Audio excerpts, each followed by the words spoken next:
کو اللہ نے مکہ مکرمہ بیت اللہ سے لے کے عرش معلیٰ تک کی مختصر وقت میں سیر کرائی ہے۔ حضور پاک کو معراج کے لیے اللہ نے بلایا ہے۔ معراج اللہ کے نبی کو کیوں کرایا؟ اس کی وجہ یہ ہے، خدائی نظام یہ ہے کہ جب انسان اللہ کے دین کے لیے ذلت کی انتہا برداشت کرتا ہے، اللہ اس کو پھر عزت کی انتہا عطا فرماتے ہیں۔ ہمارے محبوب کو جس قدر امت نے برخراب کرنا چاہا کر لیا، جس قدر ستانا چاہا ستا لیا۔ اللہ کے نبی کو شیب ابی طالب میں بند کیا ہے۔ ابو لہب نے تبا لک یا محمد الہذا جماعتنا کہہ کے بدگوئی کی ہے۔ ام جمیل نے حضور کے راستے میں کانٹے بچھائے ہیں۔ ابو لہب کے دو بیٹوں نے نبوت کی بیٹیاں رقیہ ام کلثوم کو طلاق دی ہے۔ شیب ابی طالب میں 3 سال بند کیا ہے۔ حضور طائف پہ گئے ہیں، اہل طائف نے نبوت کے پاؤں سے خون نکالا ہے۔ ادھر حضرت خدیجہ الکبریٰ جیسی ہم خار بیوی کا انتقال ہوا ہے۔ اہل مکہ جو نبوت کو ستا سکتے تھے ستایا ہے۔ اللہ کے نبی نے خدا کے دین کے لیے انتہا درجے کی ذلت برداشت کی ہے، تو میرے خدا نے انتہا درجے کی عزت عطا کی ہے۔ اے میرے پیغمبر، یہ فرش والے تجھے ذلیل کرنا چاہتے ہیں، میں عرش پہ بلا کے ان کی نگاہ میں تمہیں عزیز کرنا چاہتا ہوں۔ تو جس قدر انسان ذلتیں برداشت کرتا ہے، اسی قدر اللہ عزتیں عطا فرماتے ہیں۔ یہ خدائی نظام ہے۔ خدا نے محبوب کو عزت دینے کے لیے عرش معلیٰ تک کی سیر کرائی ہے۔ میرے نبی کو خدا نے جو سیر کرائی، اللہ مکہ سے چلایا اور بیت المقدس تک اپنے محبوب کو لے کر گئے ہیں۔ بیت المقدس تک میرے نبی نے 5 جگہ پہ راستے میں اللہ کے نبی نے چھوٹے چھوٹے سٹاپ کیے ہیں۔ جب حضور براق پہ بیٹھے ہیں تو براق کا پہلا سٹاپ یہ اللہ کے نبی کو لے کے براق مدینہ پہنچی ہے۔ جبریل امین نے عرض کیا ہے، حضور 2 رکعت نماز بھی پڑھ لیجئے، اس جگہ پہ آپ نے ہجرت کر کے آنا ہے۔ وہاں سے چلے تو حضرت شعیب کی بستی مدین پہنچے ہیں، 2 رکعت آپ پڑھ لیجئے۔ وہاں سے چلے تو طور سینہ پہنچے ہیں، یہاں 2 رکعت پڑھ لیجئے۔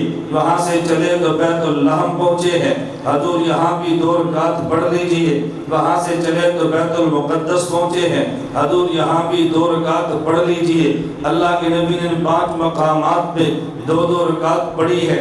میں نقطہ پیش کرنا چاہتا ہوں، اپنے نظریے کے حوالے سے سننا۔ اس سے بڑا پوری تاریخ انسانی میں کوئی سفر نہیں ہے جو اتنے تھوڑے وقت میں اتنا لمبا سفر طے ہوا ہو۔ تو جب وقت تھوڑا ہو، سفر بہت لمبا ہو، نماز مختصر سے مختصر ادا کی جاتی ہے۔ اللہ کے نبی کا اتنے لمبے سفر میں 5 مقامات پہ 2 رکعت نماز پڑھنا اس بات کی دلیل ہے۔ شریعت میں مختصر سے مختصر نماز 1 رکعت والی نہیں ہے، بلکہ کم از کم نماز 2 رکعت والی ہے۔ اگر 1 رکعت کی نماز ہوتی، کسی مقام پہ اللہ کے نبی 1 رکعت نماز پڑھ لیتے، اس لیے 1 رکعت کی بحثیں چھوڑو، امت کو بتاؤ کہ کم از کم 2 رکعت نماز بنتی ہے۔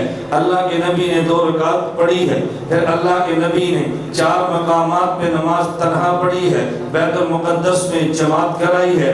اللہ کے نبی کی انفرادی نماز بھی دیکھ لو، نبی کی اجتماعی نماز بھی دیکھ لو۔ اللہ کے نبی نے اجتماعی نماز کرائی ہے۔ ہمارے سامنے 3 قسم کی نمازیں ہیں۔ ایک نماز وہ ہے جو آپ کے ہاں یہاں 2 قلات میں بھی ہے، امام بھی امتی ہے، مقتدی بھی امتی ہے، اور دوسری نماز مسجد نبی کی ہے، امام نبی ہے اور مقتدی صحابہ ہیں، اور تیسری نماز اللہ کے نبی کی بیت المقدس میں ہے، امام بھی نبی ہے اور مقتدی بھی نبی ہے۔ اب کوئی بندہ آپ سے پوچھے، تھوڑی سی بھی عقل ہو تو بندہ سمجھ سکتا ہے، بھئی ایک نماز وہ ہے جس میں امام بھی امتی ہے، مقتدی بھی امتی ہے، دوسری نماز اس سے بڑی ہے جس میں امام نبی ہے اور مقتدی صحابہ ہیں، تیسری نماز اس سے بلند ہے، امام بھی نبی ہے اور مقتدی بھی نبی ہے۔ اب کوئی بندہ آپ سے پوچھے بھئی افضل ترین نماز چاہیے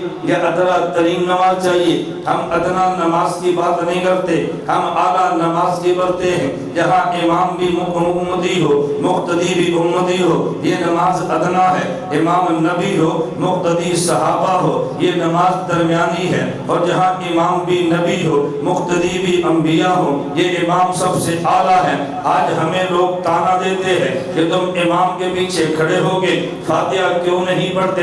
میں نے کہا اس لیے کہ اعلیٰ نماز ہے ہی ہے، اللہ کے نبی امام بنے ہیں، باقی انبیاء مقتدی بنے ہیں۔ میں یہ بات تحدی کے ساتھ کہہ دو، کوئی ایک قرآن کی آیت دکھا دو، کوئی ایک حدیث مبارک دکھا دو، کوئی تاریخ کی روایت پیش کر دو انبیاء نے حضور کے پیچھے فاتحہ پڑھی ہو، جب نہیں پڑھی تو پھر تجھے مان لینا چاہیے۔ آگے امام فاتحہ پڑھ رہا ہے، مقتدی انبیاء فاتحہ نہیں پڑھتے، وہ فاتحہ پڑھیں گے بھی کیوں؟ امام قرآن والا ہے، مقتدی تورات والا ہے، امام قرآن والا ہے، مقتدی انجیل والا ہے، امام قرآن والا ہے، مقتدی زبور والا ہے، امام قرآن والا ہے، مقتدی صحیفے والا ہے۔ وَلَقَدْ آتَيْنَاكَ سَبْعًا مِنَ الْمَثَانِي وَالْقُرْآنَ الْعَظِيمَ۔ فاتحہ ملے انہی ہے، پیچھے والوں کو فاتحہ ملی جو نہیں ہے وہ فاتحہ پڑھیں گے کیسے؟ تو پتہ یہ چلا امام